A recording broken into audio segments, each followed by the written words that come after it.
ഈശ്വരറ്റം പ്രിയപ്പെട്ടവരെ, തിരുവിഷ്ടം വീട്ടിലേക്ക് സ്വാഗതം. എവർക്കും ഈശ്വര കൃപയും സമാധാനവും പെസഹ തിരുനാളിന്റെ ആശംസകൾ എവർക്കും നേരുന്നു. വീണ്ടും ഒരു പെസഹായിലേക്ക് നമ്മുടെ ജീവിതം ചേർത്ത് വയ്ക്കപ്പെടുകയാണ്. ജീവിതം ഒരു കടന്നുപോകലാണെന്ന് നമുക്കറിയാം. ഇവിടെ നിലനിൽക്കുന്ന ഒരു നഗരം നമുക്കില്ല. ഓരോ ജീവിതവും ഓരോ നിമിഷവും ഒരു പ്രയാണത്തിലാണ്. ജീവിതത്തെ നാം എപ്പോഴും മനസ്സിലാക്കുന്നത് ഒരു കടന്നുപോകലായിട്ടാണ്. ഇന്നലകളിൽ നിന്ന് ഇന്നിലൂടെ നാളേക്കുള്ള ഒരു പ്രയാണം മാത്രമാണ് ജീവിതം. സ്ഥായിയായൊരു ഭാവമില്ല, നിലനിൽപ്പില്ല. ഭൗമികത കേവലം താൽക്കാലികമാണെന്നിരിക്കെ നിത്യമായ ഒന്നിലേക്കുള്ള പ്രയാണമാണ് ജീവിതമെന്ന് തിരിച്ചറിഞ്ഞ് ജീവിതത്തിന്റെ പ്രയോഗ വഴിയെ എങ്ങനെ ക്രിസ്തുവിൽ നവീകരിക്കാം, എങ്ങനെ കൂടുതൽ സ്നേഹപൂർണമാക്കാം എന്ന കാര്യമാണ് നമ്മൾ നിരന്തരം പരിശോധിക്കുന്നത്. ആത്മീയത ഇപ്രകാരം ഭൗതികതയെ ഉപേക്ഷിക്കുന്നൊരു പ്രവൃത്തിയല്ല. ഭൗതികതയ്ക്കകത്തുകൂടെ ആത്മീയതയുടെ ഈ പ്രവാഹം ഒരു മനുഷ്യനെ നവീകരിക്കുകയും കൂടുതൽ ഉത്തമമായ സ്നേഹപൂർണമായ ലോകം വർത്തമാനത്തിനകത്ത് അനുഭവപ്പെടുത്തുകയും ചെയ്യും. നമ്മൾ ജീവിക്കുന്ന ജീവിത ചുറ്റുപാടുകളിൽ ഈ കടന്നുപോകലിന്റെ ഭാഗമാണ് നമ്മുടെ ജീവിതമെന്ന് പലപ്പോഴും നമ്മൾ മറന്നു. ജീവിതത്തിൽ ഓട്ടത്തിനിടയ്ക്ക് സംഭവിക്കുന്ന ഒരു പ്രശ്നമാണ്. തിരക്കുകൾക്കകത്ത് അകപ്പെട്ടു പോകുമ്പോൾ നാം ഇവിടെ നിലനിൽക്കാനുള്ളവരാണെന്ന് നാം തെറ്റിദ്ധരിക്കും. അതുകൊണ്ട് ഇവിടെ നഗരങ്ങൾ പണിതുകൂട്ടാൻ നമ്മൾ ശ്രമിക്കും. ഭൗമികതയുടെ എല്ലാ താല്പര്യങ്ങൾക്കും അനുസരിച്ച് ജീവിക്കാൻ ശ്രമിക്കും. അടുത്ത നിമിഷം നമ്മുടേതല്ലെന്ന് നമുക്കറിയാമെങ്കിലും നിത്യമായ ജീവിതമാണ് ഭൂമിയിൽ എന്ന കണക്കിലാണ് നമ്മൾ ഈ ഭൂമിയിൽ മണിമന്ദിരങ്ങൾ കെട്ടിപ്പോക്കുന്നത്. ഭാവനകൾ ഈ ലോകത്ത് നാം അവതരിപ്പിക്കുന്നത് അപ്രകാരം ഇവിടെ നിലനിൽക്കുമെന്ന ബോധ്യത്തിലാണ്. ഓരോ നിമിഷവും നാം ചെയ്യുന്ന പ്രവൃത്തികളൊക്കെ ഇവിടത്തെ നിലനിൽപ്പിന് ആവശ്യമായവയാണ്. നാളെ ഇവിടെയല്ല നാം വസിക്കേണ്ടതെന്ന് നമുക്ക് വ്യക്തമായ ബോധ്യമുണ്ടെങ്കിൽ നിശ്ചയമായും നാം എത്തിച്ചേരേണ്ടിടത്തെ കുറിച്ചുള്ളൊരു താല്പര്യം നമ്മെ ഭരിക്കുകയും അവിടെ എങ്ങനെയാണ് നാം ജീവിക്കേണ്ടത്, അതിന് വേണ്ടതെന്ത് എന്ന നിലയ്ക്കുള്ള ഒരു സമ്പാദ്യം സ്വരൂപിക്കാൻ നാം പരിശ്രമിക്കുകയും ചെയ്തേനെ. അപ്പൊ ഇവിടെയാണ് നമ്മുടെ ജീവിതം വന്ന് നമ്മൾ തെറ്റിദ്ധരിക്കുന്നത്. ഒരു കടന്നു പോകലിനെ കുറിച്ചാണ് പെസഹ നമ്മോട് പറയുന്നത്. കടന്നു പോകേണ്ടതുകൊണ്ട് നാം ഇവിടെ സ്ഥിരമായൊരു വാസം നമുക്കില്ല. യോഹന്നാന്റെ സുവിശേഷത്തിൽ 13-ാം അധ്യായത്തിൽ 1 മുതൽ 14 വരെ തിരുവചനങ്ങളിൽ നമുക്ക് കാണാം. അവിടെ നാം കടന്നു പോകുന്ന ഈ വഴിയിൽ നാം പുലർത്തേണ്ട മനോഭാവം എന്താണെന്നതിനെ കുറിച്ച്. ശിഷ്യന്മാരുടെ പാദം കഴുകുന്ന കാര്യമാണ്. പലപ്പോഴും ഈ പാദക്ഷാളനത്തെ നമ്മൾ കാണുന്നത് ഒരു എളിമയുടെ കാര്യമായിട്ടാണ്. അത് അങ്ങനെ ഒരു അർത്ഥം അതിൽ കൽപ്പിക്കുന്നത് തെറ്റെന്നുള്ള കാര്യമല്ല. പക്ഷേ പാദക്ഷാളനം കേവലം എളിമയുടെ ഒരു പ്രവൃത്തിയാണോ? പാദക്ഷാളനം എന്നത് ഒരുവൻ തൻ്റെ ജീവിതത്തിൽ എങ്ങനെയാണ് അപരത്വത്തോട് പ്രവർത്തിക്കേണ്ടത് എന്നതിന്റെ ബോധ്യമാണോ? അതിനേക്കാൾ ഉപരിയായി പൗരോഹിത്യം എന്തായി തീരണം എന്നതിനെ കുറിച്ചുള്ള ധാരണയാണോ നമ്മൾ മുമ്പിൽ അവതരിപ്പിക്കുന്നത് നമ്മൾ ചിന്തിക്കണം. ഇവിടെ 2 തരത്തിൽ നമുക്ക് ഈ കാര്യങ്ങളെ കാണാം. ഒന്ന് ഒരു എളിമയുടെ ഭാഗമായിട്ട്, അതുകൊണ്ട് പാദക്ഷാളനം എളിമയുടേതാണ്. ഇനി അത് ക്ഷമയുടേതാണ്. ദൈവം മനുഷ്യനോട് ക്ഷമിക്കുന്നതിൻ്റെ ഒരു അടയാളമാണ് അവന്റെ പാദം കഴുകാനായി ക്രിസ്തു തയ്യാറാകുന്നത്. അതിൻ്റെ എളിമയുടെ അംശം നമുക്ക് കാണാം. ദൈവം തന്നെ മനുഷ്യന്റെ പാദം കഴുകുന്നു. ഇത് പറഞ്ഞിട്ട് പലപ്പോഴും നമ്മൾ എളിമയുള്ളവരാകണം, പാദക്ഷാളന മനോഭാവം ഉണ്ടാകണമെന്ന് പറയാറുണ്ട്. ഇത് 2 കാര്യങ്ങൾ ക്രിസ്തുവിൽ നമുക്ക് കാണാം. ഒന്ന്, ഇവന്റെ ഏറ്റവും അഴുക്ക് പുരളാവുന്ന ഒരു സ്ഥലം കാലാണല്ലോ. അത് ഈശോ പറയുന്നുണ്ട്, കുളി കഴിഞ്ഞവന്റെ പാദങ്ങൾ മാത്രം കഴുകിയാൽ മതി. അതിന് കാരണം ഈ പാദം കഴുകുക ഏറ്റവും കൂടുതൽ മലിനമാകാനിടയുള്ളത് പാദമാണെന്ന നിലയ്ക്കാണ്. അപ്പോൾ മനുഷ്യന്റെ മാലിന്യം കഴുകുന്ന ഒരാളായിട്ട് ക്രിസ്തു വരുന്നു. അവരെന്റെ മാലിന്യങ്ങൾ കഴുകാൻ നമുക്ക് കഴിയേണ്ടതുണ്ട്. നിങ്ങളും പരസ്പരം പാദങ്ങൾ കഴുകണമെന്നതിന് പകരം നിങ്ങളും പരസ്പരം പാപങ്ങൾ കഴുകണമെന്നാക്കി മാറ്റി ചിന്തിച്ചാൽ കാര്യം കുറെ കൂടി വ്യക്തമാകും. അവരെന്റെ പാദം കഴുകാനായിട്ട് നമുക്ക് കഴിയണം. പൗരോഹിത്യം എങ്ങനെയാണ് ഉടച്ചു വാർക്കപ്പെടുന്നത് എന്ന് ക്രിസ്തുവിൽ നമുക്ക് കാട്ടിത്തരികയാണ് ഈ സുവിശേഷ ഭാഗമെന്നത് പലപ്പോഴും നമ്മൾ ചിന്തിക്കാറില്ല. പൗരോഹിത്യം ഒരു അധികാരപൂർണമായ സ്ഥാനമായിട്ടാണ് യഹൂദ മതത്തിനകത്ത് നിലനിന്നിരുന്നത്. ലോകമതങ്ങൾക്കകത്തൊക്കെ നിലനിൽക്കുന്നത് അപ്രകാരമാണ്. അവിടെ പൗരോഹിത്യം എന്നത് ഒരു ദാസ്യവൃത്തിയാണ്. ദാസനാണ് സാധാരണ പാദം കഴുകുന്നത്. ഒരു ദാസ്യവൃത്തിയാണ് എന്ന് അടയാളപ്പെടുത്തുന്നുണ്ട് സുവിശേഷം. ഈശ്വരറ്റം പ്രിയപ്പെട്ടവരെ, അതുകൊണ്ട് അവനവനായിരിക്കുന്ന മഹിമയുടെ സ്ഥാനങ്ങളിൽ നിന്ന്, സിംഹാസനങ്ങളിൽ നിന്ന് താഴെ ഇറങ്ങേണ്ടതുണ്ട്. നാം ഓരോരുത്തരും പുരോഹിതരാണ്, രാജകീയ പുരോഹിത ഗണമാണ്. ഒരു പൗരോഹിത്യ ശുശ്രൂഷയാണ് നമ്മൾ ചെയ്യുന്നത്. ദൈവഹിതം ഭൂമിയിൽ അവതരിപ്പിക്കുകയാണ് നമ്മുടെ ധർമ്മം. ആ ധർമ്മം നിറവേറ്റുന്നവർ ദാസ്യ മനോഭാവത്തിലേക്ക് വരേണ്ടതുണ്ട് എന്നൊരു കാര്യമാണ് ഈ വചനഭാഗം ഓർമ്മിപ്പിക്കുന്നത്. പെസഹായിലെ പാദക്ഷാളനം ഓർമ്മിപ്പിക്കുന്നത്. അത് പലപ്പോഴും ചിന്തയ്ക്ക് വിധേയമാകാത്തൊരു കാര്യമാണ്. എപ്പോഴും നമ്മൾ ചിന്തിക്കുന്നത് എളിമയുടെ ഭാഗമായിട്ടാണ്. ദൈവം മനുഷ്യന്റെ മുമ്പിൽ കുമ്പിട്ട് ഒരു എളിമ കാണിക്കേണ്ട കാര്യം ക്രിസ്തുവിനില്ല എന്നൊരു കാര്യം നമ്മൾ ഓർക്കണം. കാരണം അവൻ മനുഷ്യനായി തീർന്നത് തന്നെ, ദാസന്റെ രൂപം സ്വീകരിച്ച് ആകൃതിയിൽ മനുഷ്യനെ പോലെ കാണപ്പെട്ടത് തന്നെ ദൈവത്തിന്റെ വിനീത ഭാവം കാണിക്കാൻ വേണ്ടിയാണ്. അവൻ പറയുന്നുണ്ട്, ശാന്തശീലനും വിനീത ഹൃദയനുമാകയാൽ എന്നിൽ നിന്ന് പഠിക്കും. ശാന്തശീലനാണ് ക്രിസ്തു. ശാന്തശീലനാകുന്ന ആരോടാണ്? പിതാവുമായിട്ട് കലഹിക്കുന്നില്ല. പ്രാർത്ഥന ഒന്നും യേശുവിൻ്റെത് കലഹമല്ല. നമ്മുടേത് പലപ്പോഴും കലഹമാണ്. ദൈവത്തിൽ നിന്ന് കാര്യങ്ങൾ നേടിയെടുക്കാൻ വേണ്ടി ദൈവത്തോട് സമ്മർദ്ദം പ്രയോഗിക്കുന്ന കാര്യമായിട്ടാണ് പ്രാർത്ഥനയെ നമ്മൾ തെറ്റിദ്ധരിക്കുന്നത്. ക്രിസ്തു ആകട്ടെ അവിടെ പിതാവുമായുള്ള സ്നേഹ സംഭാഷണത്തിലാണ്. നമുക്ക് സ്നേഹ സംഭാഷണമായിട്ട് പ്രാർത്ഥന മാറുന്നില്ല എന്നൊരു കാര്യം ഓർക്കണം. യേശു ഒരിക്കലും കലഹിക്കുന്ന ആളല്ല, ദൈവത്തിന്റെ ഹിതത്തിന് വിധേയപ്പെടുന്നയാളാണ്. നമ്മൾ ഈ വിധേയത്വമുള്ളവരല്ല. വിനയം ഉണ്ടാകേണ്ടത് യഥാർത്ഥത്തിൽ ദൈവസന്നിധിയിലാണ്. ആ ദൈവസന്നിധിയിൽ വിനയം ഉണ്ടാകുന്നത് ദൈവത്തോട് തർക്കിക്കാതെയാണ്, കലഹിക്കാതെയാണ്, അല്ലെങ്കിൽ ദൈവഹിതം നിറവേറ്റുന്നവരാണ് നമ്മളെന്ന് ബോധ്യം നിലനിർത്തിക്കൊണ്ടാണ്. യേശു ആകട്ടെ ദൈവമായിരിക്കെ എല്ലാവരുടെയും പൗരോഹിത്യം ഏറ്റെടുക്കുന്നവനായി, നിത്യപുരോഹിതനാണ് യേശു. അങ്ങനെ പുരോഹിതനായി വരുന്ന യേശു മനുഷ്യന്റെ പാദങ്ങൾ കഴുകുന്നു, മാലിന്യങ്ങൾ കഴുകുന്നു. അതിനർത്ഥം നാം ഓരോരുത്തരും വിളിക്കപ്പെടുന്നത് ഒരു ദാസ്യവൃത്തിയിലേക്കാണെന്നാണ്. അത് രാജകീയ പുരോഹിത ഗണമായാലും ശുശ്രൂഷ പൗരോഹിത്യമായാലും യഥാർത്ഥത്തിൽ ദാസ്യവൃത്തിക്കായിട്ടാണ് വിളിക്കപ്പെടുന്നത് എന്നൊരു കാര്യം സുവിശേഷം നമ്മുടെ മുമ്പിൽ അവതരിപ്പിക്കുന്നുണ്ട്. പെസഹ നമ്മുടെ മുമ്പിൽ ഓർമ്മപ്പെടുത്തുന്നുണ്ട്. അതുകൊണ്ട് പാദക്ഷാളനത്തെ കേവലം അടയാളമായും ഒരാചാരമായും കാണാതെ പാദക്ഷാളനത്തെ അതിന്റെ യഥാർത്ഥ അർത്ഥത്തിൽ നമുക്ക് കാണാൻ പറ്റും. ഇനി പാദക്ഷാളനത്തിലേക്കൊക്കെ കടന്നു വരുന്നത് ഒരു വഴിയിലൂടെയാണ്. നമ്മൾ 40 നാളുകളിൽ നോമ്പനുഷ്ഠാനത്തിന്റെ കാലത്തോട് കടന്നു വന്നിട്ടാണ് ഈ പാദക്ഷാളനത്തിലേക്ക് എത്തുക, വിശുദ്ധവാരത്തിലെത്തുക.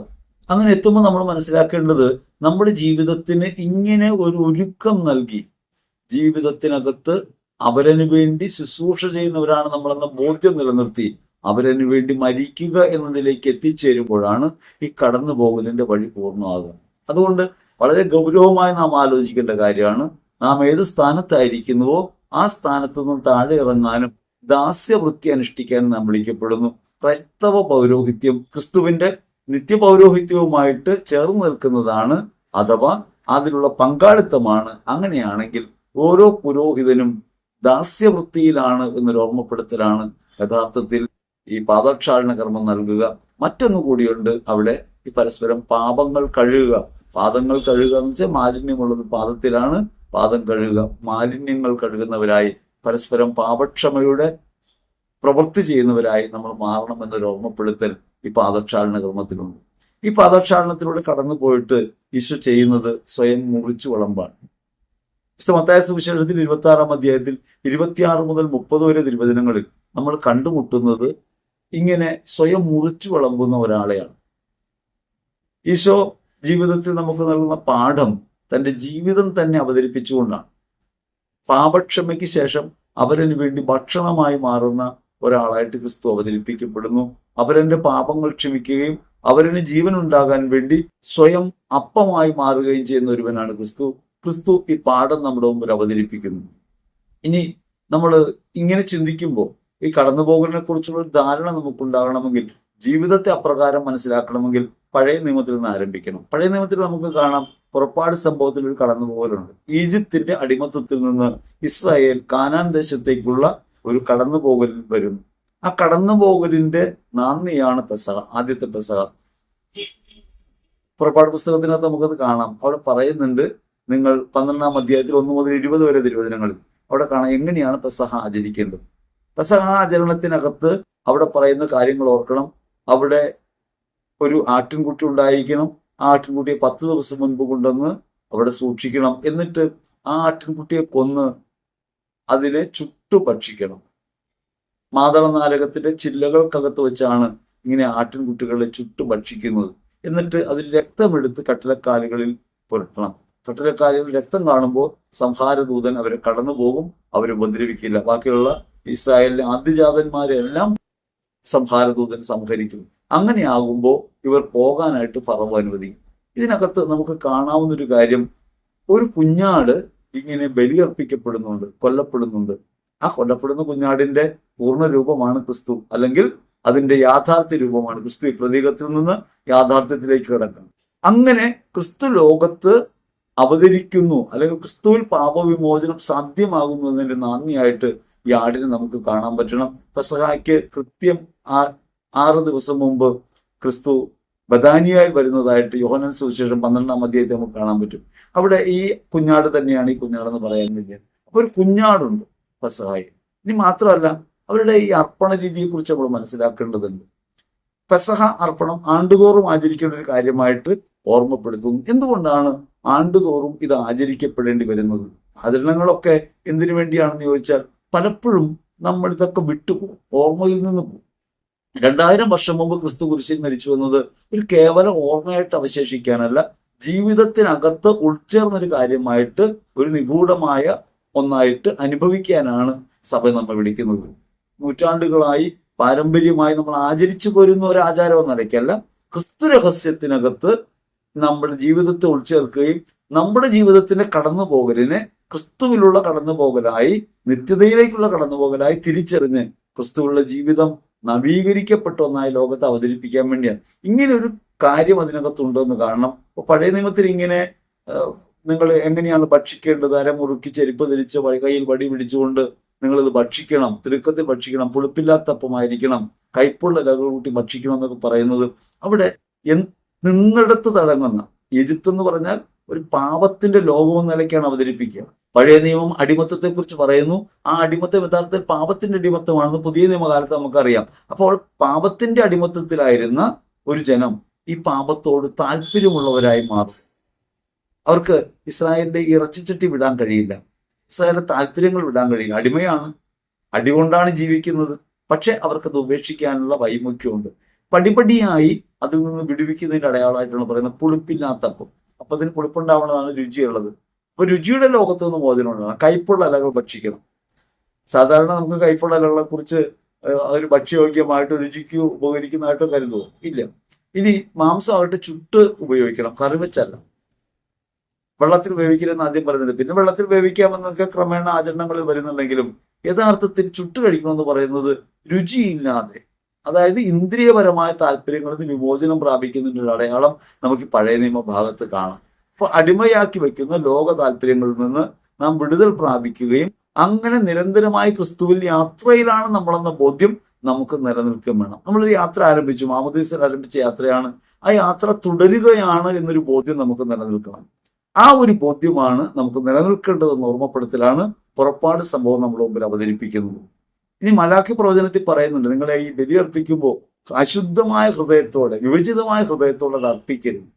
അപ്പൊ ഹൃദയബോധ്യത്തിനകത്ത് ദൈവത്തിന് അർപ്പിക്കുന്ന പരമയാഗമായി ജീവിതത്തെ തിരിച്ചറിഞ്ഞ് അർപ്പിക്കാനുള്ള മനോഭാവം ഉണ്ടാകുമ്പോഴാണ് കടന്നു പോകൽ യാഥാർത്ഥ്യമാകുക എന്നൊരു കാര്യമാണ് നമുക്ക് മലാഖി പ്രവചനത്തിൽ കാണാൻ പറ്റുക. നമുക്കിന്ന് പ്രധാനമായിട്ട് 2 ഭാഗങ്ങളാണ് ദേവാലയത്തിൽ നടക്കുന്ന ലിറ്റർജിക്കലായ ക്രമങ്ങളും കുടുംബത്തിൽ നടക്കുന്ന പെസഹാപ്പം മുറിക്കലും. അതിനെക്കുറിച്ചാണ് നമ്മൾ കഴിഞ്ഞ ദിവസം പറഞ്ഞത്. കുടുംബത്തിലാണ് പെസഹാപ്പം മുറിക്കേണ്ടത്. സാധാരണഗതിയിൽ ഇന്ന് അത് ദേവാലയങ്ങളിലേക്ക് മാറ്റി വയ്ക്കപ്പെടുന്നു. പക്ഷേ ഇതിനകത്ത് രണ്ടിലും പെടാത്തൊരു കാര്യത്തെക്കുറിച്ച് നിങ്ങളോട് പറയാം. പല കുടുംബങ്ങളിലും പെസഹ മുറിക്കുന്നില്ല, പെസഹാപ്പം ഉണ്ടാക്കുന്നില്ല. അതിന് കാരണമായിട്ട് പറയുന്നത് അവിടെ ആരെങ്കിലും മരിച്ചിട്ടുണ്ടെന്നാണ്. നമ്മള് ആചരണങ്ങളൊക്കെ യഥാർത്ഥത്തിൽ വിശ്വാസത്തെ പരിപോഷിപ്പിക്കാൻ ഉണ്ടാവേണ്ടതാണ്. വിശ്വാസത്തെ പരിപോഷിപ്പിക്കാനായിട്ടുണ്ടാകുന്ന ആചാരങ്ങൾ വിശ്വാസ വിരുദ്ധതയാൽ തടയപ്പെടരുത്. യഥാർത്ഥത്തിൽ ക്രൈസ്തവ ജീവിതത്തിന്റെ അവസാനം ദൈവത്തിന്റെ സന്നിധിയിലാണ്. കടന്നുപോകലാണ് ജീവിതം. ഇതാണല്ലോ പെസഹയുടെ അർത്ഥം. അപ്പൊ കടന്നുപോകലാകുന്ന പെസഹയ്ക്കകത്ത് ജീവിക്കുന്ന നമ്മൾ, ജീവിതം ആകെ ഒരു കടന്നുപോകൽ വേദിയായിട്ട് കരുതുന്ന നമ്മൾ, നിത്യതയിലേക്ക് പ്രവേശിക്കുന്നതിന്റെ അടയാളമാണ് മരണം. അപ്പൊ ഭൗതികമായി നമ്മൾ മരിക്കുന്നു എന്നൊരു യാഥാർത്ഥ്യത്തെ ഒരു അവസാനമായി, ഒരു ഫുൾ സ്റ്റോപ്പ് ആയിട്ട് കാണുന്ന രീതിയിലാണ് പലപ്പോഴും നമ്മൾ ചിന്തിക്കുന്നത്. അതുകൊണ്ട് ഒരാൾ മരിച്ചാൽ അയാൾ നഷ്ടപ്പെടുന്നു എന്ന ഒരു ധാരണയിൽ നമ്മൾ എത്തിച്ചേരുന്നു. നമ്മുടെ കൂടെയുള്ള ഒരാൾ മരിച്ചിട്ട് അയാൾ ദൈവസന്നിധിയിലേക്കാണ് പോകുന്നതെന്ന് ബോധ്യം ഉണ്ടായാൽ, ഒരു കടന്നു പോകലാണ് അയാളുടെ എന്ന് ബോധ്യം ഉണ്ടായാൽ, സ്വാഭാവികമായും ആ കടന്നു പോകലിനെ ഒരു യാത്രയപ്പിന്റെ സന്തോഷത്തിലല്ലേ നമുക്ക് ചെയ്യാൻ പറ്റുക.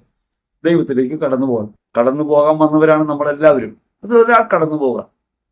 അത് നമുക്ക് അംഗീകരിക്കാൻ കഴിയുന്നില്ലെന്ന് വന്നാൽ നമ്മൾ യഥാർത്ഥത്തിൽ നമ്മുടെ ജീവിതം ഒരു കടന്നു പോകലാണെന്ന യാഥാർത്ഥ്യത്തെ നിഷേധിക്കുക.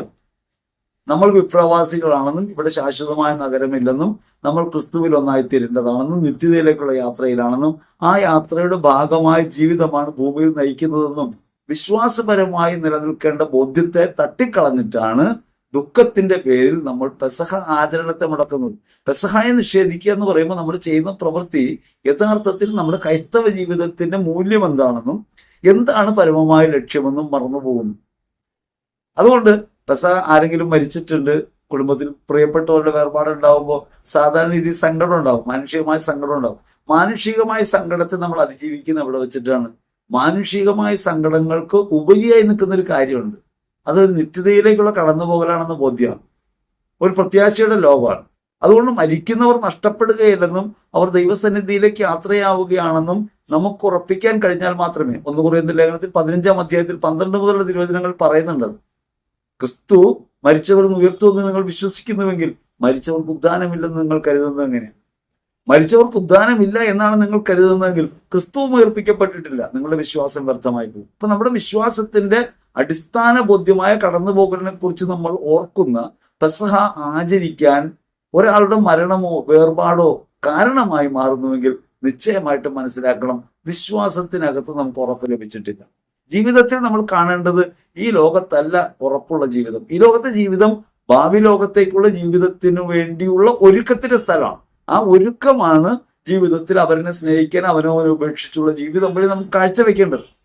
ക്രിസ്തുവിനെ പ്രതി മറ്റുള്ളവർക്ക് വേണ്ടി ഭക്ഷണമായി മാറാനുള്ള ദൈവവിളി നമുക്കുണ്ട് എന്ന കാര്യം ഓർത്തുകൊണ്ട് നമ്മുടെ ജീവിതത്തെ യാഗമായിട്ട് അർപ്പിക്കാൻ കഴിയുന്നതിന്റെ അടിസ്ഥാനമായി നിലനിൽക്കേണ്ടത് പെസഹായാണ്, കടന്നുപോകൽ യാഥാർത്ഥ്യമാണ്. ഈ കടന്നുപോകൽ യാഥാർത്ഥ്യത്തെ അവഗണിക്കുമ്പോൾ നിശ്ചയമായിട്ട് നമ്മൾ ചെയ്യുന്നത് അബദ്ധമാണ്. ഇത് സ്വാഭാവികമായി നമ്മുടെ സമൂഹത്തിനകത്തൊക്കെ കടന്നു വന്നിട്ടുള്ള അന്ധവിശ്വാസങ്ങളും മറ്റു സമൂഹങ്ങളിൽ നിന്ന് നമ്മൾ സ്വീകരിച്ചിരുന്ന ആചാരങ്ങളുടെയൊക്കെ ഭാഗമായിട്ടാണ് ഒരാൾ മരിച്ചാൽ പിന്നെ ദുഃഖം ആചരിക്കുക എന്ന് പറയുന്നത്. അതുകൊണ്ട് നമ്മൾ ദുഃഖിതരല്ല, മരണത്തിൽ ദുഃഖിക്കുന്നവരല്ല. വേർപാടുകളൊക്കെ നമുക്ക് ദുഃഖമുണ്ടാക്കുമ്പോഴും ആ ദുഃഖത്തെ മറികടക്കാൻ ആവശ്യമായ പ്രത്യാശയുടെ ഒരു ബോധം ക്രിസ്തുവിൽ നമുക്കകത്തുണ്ട്. ക്രിസ്തു ഉദ്ധിതനായിരിക്കുന്നു. ആ ഉദ്ധാനം പ്രാപിച്ചവനൊപ്പമാണ് നമ്മുടെ ജീവിതം എന്ന ബോധ്യം ഉണ്ടാകണം. മാമോദീസയിൽ തന്നെ മരണത്തെ നമ്മൾ ആഘോഷിക്കുന്നുണ്ട്, ഉദ്ധാനത്തെയും ആഘോഷിക്കുന്നുണ്ട്. ഉദ്ധാനത്തിന്റെ ജീവിതം നയിക്കാനാണ് നാം ഇങ്ങനെ സംസ്കരിക്കപ്പെടുന്നത് എന്ന ബോധ്യമാണ് മാമോദീസ നൽകുന്നത്. റോമർ ലേഖനം 6-ാം അധ്യായം 3-4 തിരുവചനങ്ങളിൽ അത് വളരെ വ്യക്തമാണ്. അപ്പൊ അതുകൊണ്ട് നമ്മൾ മനസ്സിലാക്കണം, ഇങ്ങനെ കടന്നുപോകലുമായി ബന്ധപ്പെട്ട ഈ ആചരണത്തെ, പെസഹ ആചരണത്തെ നമ്മൾ നിഷേധിക്കുന്നവരായിട്ട് മാറാനിടയാകരുത്. പെസഹായി മാത്രമല്ല കേട്ടോ, ഈ കാലത്ത് പെസഹാചരണത്തിന്റെ സമയത്ത് മെൻസസ് ആകുന്നവർ ഈ പറഞ്ഞ ബൈബിൾ ഉപയോഗിക്കുന്നില്ല, പെസഹാപ്പം മുറിക്കാനായിട്ട്, പെസഹാപ്പം ഉണ്ടാക്കാൻ പറ്റുന്നില്ല ചിലർക്ക്. അവര് ഇങ്ങനെ ആർത്തവത്തിലാണ്. ആർത്തവം അശുദ്ധമാണെന്ന് സഭ പഠിപ്പിച്ചിട്ടില്ല, ഒരു അശുദ്ധിയുമില്ല, ശാരീരികമായ അശുദ്ധിയില്ല. മലാക്കി പറയുന്ന അശുദ്ധി അതാണ്. ആ അശുദ്ധി ഹൃദയത്തിന്റെ വിഭജനമാണ്. അശുദ്ധി എന്നത് ഹൃദയത്തിന്റെ വിഭജനമാണ്, അതല്ല ശാരീരികമായ ഒന്നായിട്ട് കരുതരുത്. അപ്പൊ അതുകൊണ്ട് ചില ആളുകൾ ബൈബിൾ വായിക്കാത്തവരുണ്ട്, വിശുദ്ധ കുർബാന പോലും സ്വീകരിക്കാത്തവരെ നമുക്കറിയാൻ നേരിട്ട്. വിശുദ്ധ കുർബാന സ്വീകരിക്കുന്നില്ല, പ്രാർത്ഥനയിൽ പങ്കുചേരുന്നില്ല. കാരണം അവർക്ക് ഈ പറഞ്ഞ അവർ അശുദ്ധരാണെന്ന അധമബോധം, അത് നമ്മൾ ഇവിടെ നിന്നൊക്കെ കടങ്ങേണ്ടതാണ്. യഥാർത്ഥത്തിൽ ഇങ്ങനെ അധമബോധത്തിന്റെ ആവശ്യമില്ല. ഋതുമതിയാകുക എന്ന് വെച്ചാൽ വൃക്ഷം പൂക്കുന്നത് പോലെയാണ്. ഏറ്റവും വലിയ ദാനമായിട്ട് സ്വീകരിക്കേണ്ട ഒരു കാര്യമാണ്. ദൈവത്തിൽ നിന്ന് ലഭിക്കുന്ന ഏറ്റവും വലിയ ദാനമായിട്ട് ഒരു സ്ത്രീ സ്വീകരിക്കേണ്ട കാര്യമാണ്, മനുഷ്യൻ സ്വീകരിക്കേണ്ട കാര്യമാണ്. അതുകൊണ്ട് ആർത്തവമായി എന്നതിന്റെ പേരിൽ പെസഹാപ്പം ഉണ്ടാക്കാൻ മടിക്കോ, പെസഹാപ്പം ഭക്ഷിക്കാതിരിക്കോ, ബൈബിൾ എടുക്കാതിരിക്കോ, പ്രാർത്ഥിക്കാതിരിക്കോ, അല്ലെങ്കിൽ പള്ളിയിൽ പോകാതിരിക്കോ ഒക്കെ ചെയ്യുന്നത് യഥാർത്ഥത്തിൽ അന്ധവിശ്വാസമാണ്. ഇങ്ങനെ കുറെ അന്ധവിശ്വാസങ്ങൾ കടന്നുകൂടിയതിന്റെ ഭാഗമായിട്ടുള്ള ഒരു അന്ധവിശ്വാസമാണ് ഒരാൾ മരിച്ചാൽ അല്ലെങ്കിൽ ഒരാൾ വേർപെട്ടാൽ അതിൽ ദുഃഖിതരായിരിക്കും നമ്മൾ അടുത്ത പെസഹ ആചരിക്കുന്നില്ല എന്നുള്ളത്. അപ്പോൾ അത്തരം അബദ്ധങ്ങളിൽ പോയി നമ്മൾ പെടരുത്. പെസഹ ഒരു കടന്നുപോകലിന്റെ ഓർമ്മയാണ്. ഓരോരുത്തരും കടന്നു പോകേണ്ടവരാണ്. നമ്മുടെ ജീവിതം കടന്നു പോകാനുള്ളതാണ്. ഇനി ഇങ്ങനെ കടന്നു പോകലിനെ സംബന്ധിച്ച ഇസ്രായേലിന്റെ കാഴ്ചപ്പാട്, അവർ ഈ പെസഹ ആചരണം നടത്തുമ്പോൾ 4 കപ്പുകൾ ഉപയോഗിക്കുന്നതായിട്ട് കാണാം. സുവിശേഷം വായിക്കുമ്പോൾ അത് ഇതിനോട് കൂട്ടിച്ചേർത്ത് കാണേണ്ടതാണെന്നുള്ളത് കൊണ്ടാണ് അത് പറയുന്നത്. 4 കപ്പുകൾ ഉപയോഗിക്കുന്നുണ്ട്. യഹൂദ പെസഹ എന്നാണല്ലോ പെസഹയുടെ പ്രാരംഭം വരുന്നത്. അവിടെ 4 കപ്പുകൾ, പെസഹായുടെ കപ്പുകൾ, പാസ്ഓവർ കപ്സ് എന്ന് പറയുന്ന 4 ഉണ്ട്. അത് പുറപ്പാട് പുസ്തകത്തിൽ നമുക്ക് കാണാം. 6-ാം അധ്യായത്തിൽ 6ഉം 7ഉം തിരുവചനങ്ങളിൽ കാണാം. ആദ്യത്തെ കപ്പ് കിദ്ദൂഷ് കപ്പാണ്, അതായത് വിശുദ്ധീകരണത്തിന്റെ കപ്പാണ്. നമ്മെ അടിമത്തത്തിന്റെ മുഖത്തിൽ നിന്ന് മോചിപ്പിച്ചു എന്നർത്ഥം വരുന്ന കാര്യമാണ് ഉപയോഗിക്കുന്നത്. പുറപ്പാട് 6:6 അവിടെ നമുക്ക് കാണാൻ പറ്റുക. അവിടെ ദൈവം ഇങ്ങനെ വിടുവിച്ചു, വിശുദ്ധീകരണത്തിന്റെ കപ്പാണ്. ആദ്യത്തെ സൈഡർ കപ്പായിട്ട് ഉപയോഗിക്കുന്നത് കിദ്ദൂഷ് കപ്പാണ്. 2ാമത്തെ കപ്പ് മക്കോത്ത് കപ്പാണ്. ഈ കപ്പ് കുടിക്കുമ്പോൾ ഓർക്കുന്നത് തങ്ങളെ ഈജിപ്തിന്റെ ശിക്ഷകളിൽ നിന്ന്, അവരനുഭവിച്ചുന്ന ദുരിതങ്ങളിൽ നിന്ന് വിമോചിപ്പിച്ച ദൈവത്തെക്കുറിച്ച് ഓർത്തുകൊണ്ടാണ്. രണ്ടാമത്തെ കപ്പ് മഹോത് കപ്പാണ്. അതിന് 2 കപ്പുകൾ കുടിക്കുന്നു. ഓരോ കപ്പ് കുടിക്കുമ്പോഴും അതുമായി ബന്ധപ്പെട്ട കാര്യങ്ങൾ അനുസ്മരിക്കുന്നുണ്ട്. പഴയ നിയമ പെസഹായുടെ ഒരു പ്രത്യേകത ഈ പഴയ സംഭവങ്ങളെ മുഴുവൻ ഓർത്തുകൊണ്ട് അത് നമ്മൾ തന്നെയാണ് എന്ന് പറഞ്ഞുകൊണ്ടാണ് ഇത് ആചരിക്കുന്നത്. ഈ അനുഭവിച്ച ജനത, ഈജിപ്തിൽ അടിമത്വം അനുഭവിച്ച ജനത ഇങ്ങനെ കാനാനിലേക്ക് കടന്നുപോയ ജനത, പെസഹ ജനം തങ്ങൾ തന്നെയാണെന്ന ബോധ്യത്തിലാണ്. ഇന്ന് നമുക്ക് ആ ബോധ്യമൊന്നുമില്ല. ഇപ്പൊ നമ്മൾ തന്നെയാണ് പാപത്തിന്റെ അടിമത്തത്തിൽ നിന്ന് ക്രിസ്തുവിനാൽ വിമോചിക്കപ്പെട്ടവർ എന്നൊരു ബോധ്യം നിലനിർത്തി പോകുമ്പോഴാണ് ഇത് തലമുറകളുടെ ഭേദമൊക്കെ കടന്ന്, അല്ലെങ്കിൽ അങ്ങനെയുള്ള പാരമ്പര്യങ്ങളെയും തലമുറകളെയൊക്കെ മാറ്റിവെച്ചിട്ട് മനുഷ്യ പാപത്തിന്റെ അടിമത്തിൽ നിന്ന് മോചിപ്പിക്കപ്പെട്ടതിന്റെ ഒരു ഓർമ്മയാചരണം നിലയ്ക്ക് വരിക. അവിടെ രണ്ടാമത്തെ കപ്പ് മഹോത് കപ്പ് കുടിക്കുമ്പോൾ ഇവർ ഓർക്കുന്നത് പീഡകളിൽ നിന്ന്, ശിക്ഷകളിൽ നിന്ന് മോചനം പ്രാപിച്ചതിനെ കുറിച്ചാണ്. മൂന്നാമത്തെ കപ്പ് ബിർക്കത്ത് കപ്പാണ്. ഇത് ഭക്ഷണത്തിന് ശേഷം കുടിക്കുകയാണ്. ഇത് ദൈവം സീനായിൽ മലയിൽ വെച്ച് ദൈവത്തിന്റെ ജനമായി തെരഞ്ഞെടുത്തു, സ്വീകരിച്ചു എന്നതിന്റെ ഓർമ്മയാചരണവുമായി ബന്ധപ്പെട്ട ബിർക്കത്ത് കപ്പ് കുടിക്കുന്നത് ഭക്ഷണത്തിന് ശേഷമാണ്. അതിങ്ങനെ ഒരു നന്ദി സൂചകമായ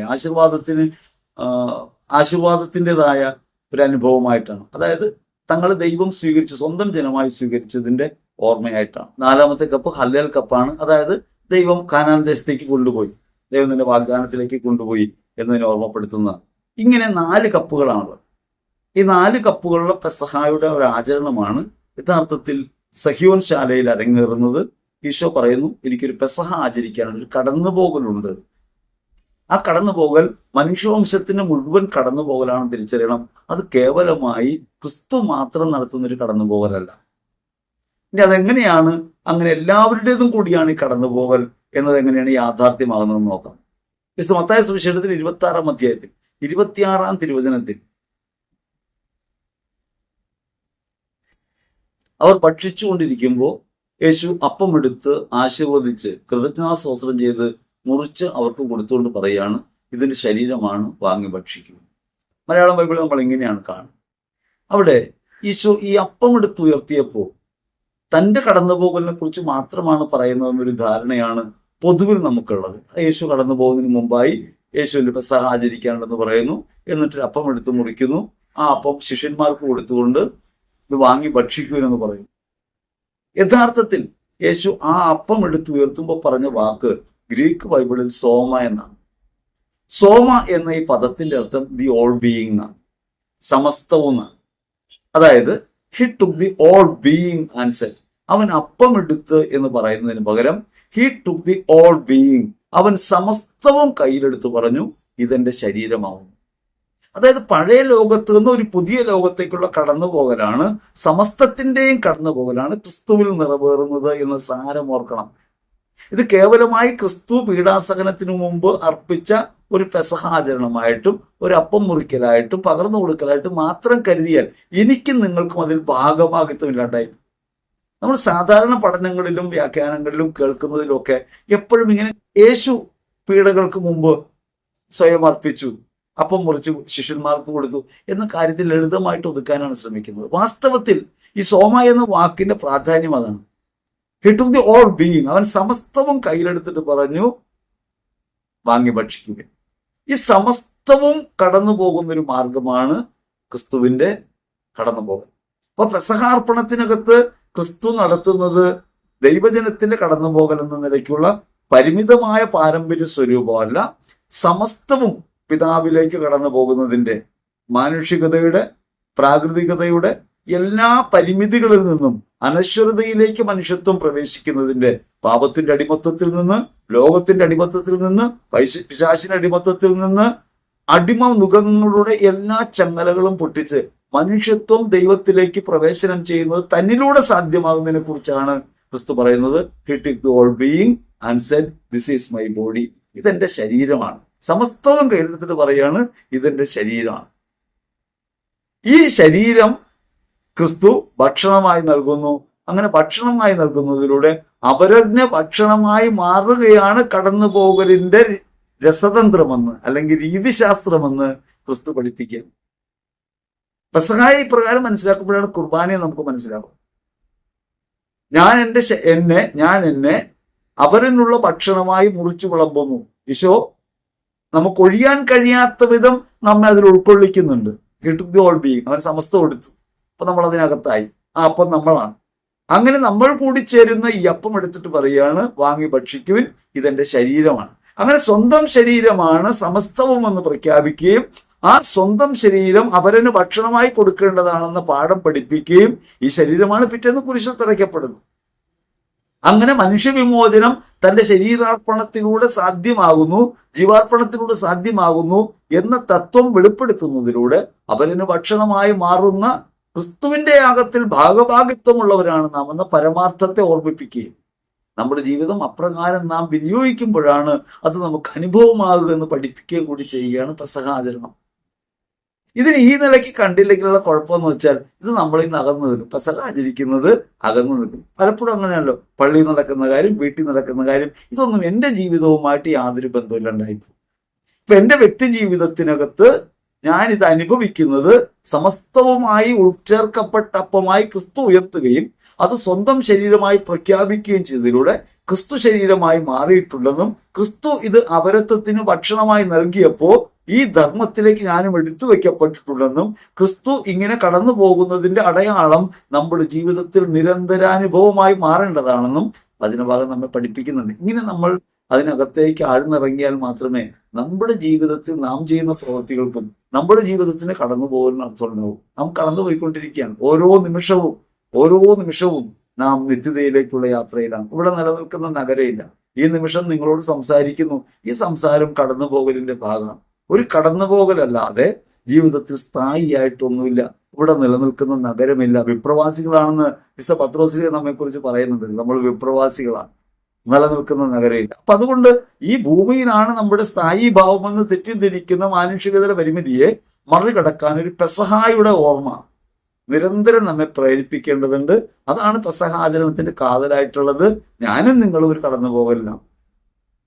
2000 വർഷം മുമ്പ് നടന്ന ഒരു പെസഹ ആചരണത്തെ കേവല ഓർമ്മയായി സൂക്ഷിക്കുകയല്ല, നമ്മുടെ ജീവിതത്തിന്റെ ഭാഗമായ പെസഹായെ തിരിച്ചറിയാനും ക്രിസ്തുവിൽ ഇങ്ങനെ കടന്നു പോകേണ്ടതിന്റെ രീതിശാസ്ത്രത്തെ മനസ്സിലാക്കാനും ആ കടന്നുപോകലിൽ ഉൾച്ചേർക്കപ്പെട്ട നമ്മൾ അപരത്വത്തിന് ഭക്ഷണമായി മാറി ഉദ്ധാനത്തിലേക്ക് പ്രവേശിക്കുന്ന ദൈവിക രഹസ്യമാണ് വെളിപ്പെടുന്നത് എന്ന അർത്ഥത്തിൽ തിരിച്ചറിയുകയും ചെയ്യുമ്പോഴാണ് ജീവിതം അർത്ഥപൂർണമായിട്ട് മാറുക.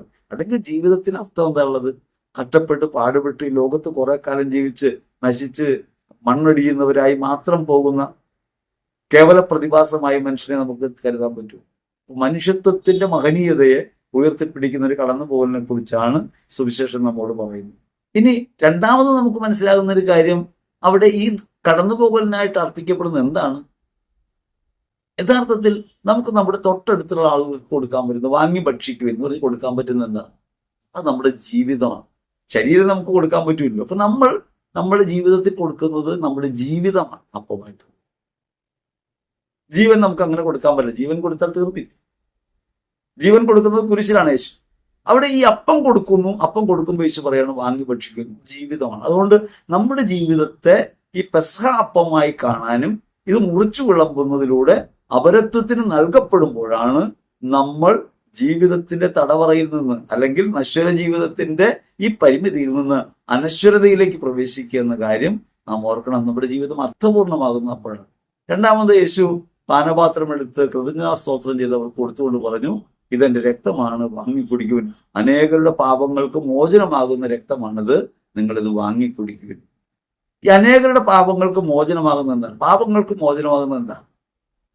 നമ്മൾ പെട്ടെന്ന് ഉത്തരം പറയും യേശുവിന്റെ രക്തമാണെന്ന് പറയും. അത് ശരി തന്നെ. പക്ഷെ പാപത്തിന് മോചനം കൊടുക്കാൻ കഴിയുന്ന എന്തിനാണ്? റോമർ ലേഖനത്തിൽ 13-ാം അധ്യായത്തിൽ 8 മുതൽ 10 വരെ തിരുവചനങ്ങൾ നമുക്ക് കാണാം.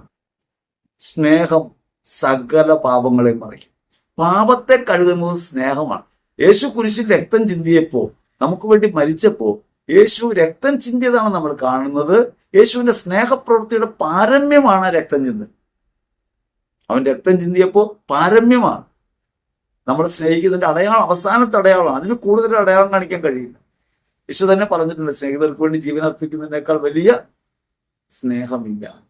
അപ്പൊ ആ സ്നേഹപ്രവൃത്തിയുടെ പാരമ്യം യേശു തന്റെ ജീവിതത്തിലൂടെ വെളിപ്പെടുത്തുന്നു. ഇവിടെ പാനപാത്രം എടുത്തിട്ട് പറയാണ്, ഇത് അനേകർക്ക് വേണ്ടി ചിന്തപ്പെടുന്ന എന്റെ രക്തമാണ്, ഇത് നിങ്ങൾ വാങ്ങിക്കുടിക്കും. ഇത് ആർക്ക് വേണ്ടിയാണ് കൊടുക്കുന്നത്? അനേകർക്ക് വേണ്ടിയാണ്. അതുകൊണ്ട് ലോകത്തോട് സ്നേഹത്തിനായി തീരുക, ലോകത്തെ മുഴുവൻ സ്നേഹിക്കുക. നമ്മളെപ്പോഴും പരിമിതമായ സ്നേഹമുള്ളവരാണ്. ഈ പരിമിതി ലംഘിച്ചാൽ നമ്മൾ സ്നേഹരഹിതരായിട്ട് തോന്നും. എല്ലാവരെയും മക്കളായിട്ട് കാണുന്ന ഒരു പിതാവിന് സ്വന്തം കുഞ്ഞിനെ മാത്രമായിട്ട് കാണാൻ പറ്റില്ല. അപ്പൊ എന്ത് പറ്റും? ഈ കുഞ്ഞിന് സ്നേഹരാഹിത്യം തോന്നും. നമുക്ക് എപ്പോഴും താല്പര്യമുള്ളത് സ്വാർത്ഥപരമായ സ്നേഹത്തെക്കുറിച്ചാണ്. ഇവിടെ ദൈവത്തിന്റെ സ്നേഹത്തെക്കുറിച്ചാണ് പറയുന്നത്. എല്ലാവരെയും സ്നേഹിക്കാൻ കഴിയുമെങ്കിൽ ഒരു സ്നേഹശൂന്യതയായിട്ടാണ് തോന്നുക. പക്ഷേ എല്ലാവരെയും സ്നേഹിക്കാൻ കഴിയണം. തളച്ചിടപ്പെട്ടവരാകരുത്. നമ്മൾ പലപ്പോഴും പരിമിതമായി സ്നേഹിക്കുന്നവരാണ്. സകലർക്കും വേണ്ടിയാണ് ജീവിതം എന്ന് കരുതാത്തവരാണ്. ഈ ലോകത്ത് ഞാനും നിങ്ങളും ജീവിക്കുമ്പോൾ ഞാനും നിങ്ങളും അറിയാത്ത അനേകർക്ക് വേണ്ടി കൂടിയാണ് ജീവിക്കുന്നത്. അനേകരോട് ഈ കടപ്പാടുണ്ട്. സ്നേഹമെന്ന് പറയുന്നതിന് ഈ ലോകം മുഴുവനോടുമുള്ള ക്ഷമയായി, എന്നിൽ നിന്നും പുറത്തു കടന്ന് അവരിലേക്ക് കടന്നു നിൽക്കാനുള്ള ശേഷിയായി തിരിച്ചറിയാൻ പറ്റണം. ഒരു സ്വയം ദാന ശേഷിയായി തിരിച്ചറിയാൻ പറ്റണം. അത് പരിമിതപ്പെടാവുന്ന കാര്യമല്ല. കുടുംബത്തിൽ കുടുംബനാഥൻ, അമ്മ, മക്കൾ ഇങ്ങനെ മാത്രം ജീവിക്കാവുന്ന ഒരു ജീവിതത്തിന്റെ പരിമിതിയല്ല അതിനകത്തുള്ളത്. മനുഷ്യത്വത്തോട്, സകലതിനോടും, ലോകത്തോട് മുഴുവൻ, പ്രപഞ്ചത്തോട് ഹൃദയം പുലർത്തേണ്ട അവരനിലാണ് നാം എന്ന ബോധ്യമാണ്. അതല്ലെങ്കിൽ ഒരു കടന്നു നിൽക്കാനുള്ള ശേഷിയാണ്, ഒരു സ്വയം ദാന ശേഷിയാണ്. ആ സ്വയം ദാന ശേഷിയാണ് പ്രണയമെന്ന് തിരിച്ചറിയണം. അവിടെയാണ് ക്രിസ്തു പറയുന്നത്, എന്റെ രക്തം അനേകരുടെ പാപങ്ങൾക്ക് പരിഹാര ബലിയാണ്. അനേകർ എന്ന് വെച്ചാൽ ലോകത്ത് അന്ന് നിലവിലുള്ളവരും ഇനി വരാനുള്ളവരും വന്നുപോയവരുമായ സകലർക്കും വേണ്ടി, സകല മനുഷ്യർക്കും വേണ്ടി തന്റെ സ്നേഹം പിതാവിനോടുള്ള അർപ്പണമായിട്ട് ക്രിസ്തു മാറ്റുന്നു. ഈ രക്തം കുടിക്കാൻ പോകും, നിങ്ങൾ വാങ്ങി കുടിക്കും. ഇനി യേശു ഇതിനു ശേഷം പറയുന്നത് താൻ ഇനി ഈ കപ്പിൽ നിന്ന് കുടിക്കില്ലെന്ന്. യേശു ഹല്ലേൽ എന്ന് പറയുന്ന 4ാമത്തെ കപ്പ് കുടിക്കുന്നില്ല. ആ കപ്പ് കുടിക്കുന്നത് പിറ്റേന്ന് കുരിശിൽ കിടക്കുമ്പോഴാണ്. എനിക്ക് ദാഹിക്കുന്നു എന്ന് പറഞ്ഞ് പുളിച്ച വിനാഗിരി അത് സ്വീകരിക്കുന്നു. എന്നിട്ട് എല്ലാം പൂർത്തിയായെന്ന് പറയുന്നു. അപ്പോഴാണ് പെസഹ പൂർത്തിയായത്. അപ്പൊ പെസഹായുടെ പൂർണ്ണമായ അർപ്പണത്തിലേക്ക് നാം ഓരോരുത്തരും വിളിക്കപ്പെടുന്നു. ഇങ്ങനെ ഒരു പെസഹാർപ്പണം നമ്മുടെ അകത്ത് നിറവേറേണ്ടതുണ്ട് എന്ന കാര്യം ഓർക്കണം. പെസഹ കേവലമായ ഒരു ആചരണമല്ല, അത് നമ്മുടെ ജീവിതത്തെ തന്നെ അർപ്പിക്കുന്നതിന്റെ ഭാഗമായി നാം അനുഭവിക്കേണ്ട ഒരു ദിവ്യ രഹസ്യമാണ് എന്ന നിലയ്ക്ക് നമുക്ക് സ്വീകരിക്കാൻ പറ്റും. ഏറ്റവും പ്രിയപ്പെട്ടവരെ, 2000 വർഷം മുമ്പ് നടന്ന ഒരു കാര്യം ആനുകാലിക ലോകത്ത് കേവലമായി ഓർത്തെടുക്കുക എന്നതിൽ വലിയ കാര്യമൊന്നുമില്ല. ചരിത്ര പുസ്തകങ്ങൾ ഉറങ്ങുന്ന എത്രയോ കാര്യങ്ങൾ അപ്രകാരം പുസ്തകങ്ങൾക്കകത്ത് അന്തി ഉറങ്ങുന്നുണ്ട്. ക്രിസ്തുവിൽ സാധ്യമായ രക്ഷ കേവലമായൊരു ഓർമ്മയല്ലെന്നും അത് ജീവിതത്തിന്റെ ആകത്തുകയാണെന്നും തിരിച്ചറിഞ്ഞ് ജീവിക്കാൻ കഴിയുമ്പോഴാണ് പെസഹാർപ്പണം യഥാർത്ഥത്തിൽ ജീവിതാനുഭവം. അതുകൊണ്ടാണ് 1 കൊരിന്ത്യർ ലേഖനത്തിൽ 11-ാം അധ്യായത്തിൽ 23 മുതലുള്ള തിരുവചനങ്ങളിൽ പൗലോസ് ശ്ലീഹ ഈ അർപ്പണത്തെക്കുറിച്ച് ഓർമ്മപ്പെടുത്തുന്നു. അവന്റെ മരണത്തിൽ ഉള്ള ഭാഗഭാഗിത്വമാണ് നമ്മുടെ ജീവിതമെന്ന്, അവന്റെ സ്വയാർപ്പണത്തിന്റെ ഭാഗമാണ് നമ്മുടെ ഓരോ നിമിഷവുമെന്ന് നാം തിരിച്ചറിയുമ്പോഴും സ്വീകരിക്കുമ്പോഴാണ് ക്രിസ്തുവിൽ നിറവേറിയ ഈ രഹസ്യം ആനുകാലിക ജീവിതത്തിൽ നമുക്ക് അനുഭവമാകുക, വെളിച്ചമായിട്ട് മാറുക. അങ്ങനെ സ്വയം മുറിച്ചു വിളമ്പി ലോകത്തിന്റെ പരിമിതിയിൽ നിന്ന് കടന്നു പോകാനുള്ള ശേഷിയായി വിശ്വാസത്തെ നമ്മൾ എപ്പോ തിരിച്ചറിയുന്നുവോ അപ്പോഴാണ് നമുക്ക് ദൈവാനുഭവം ഉണ്ടാകുന്നത്.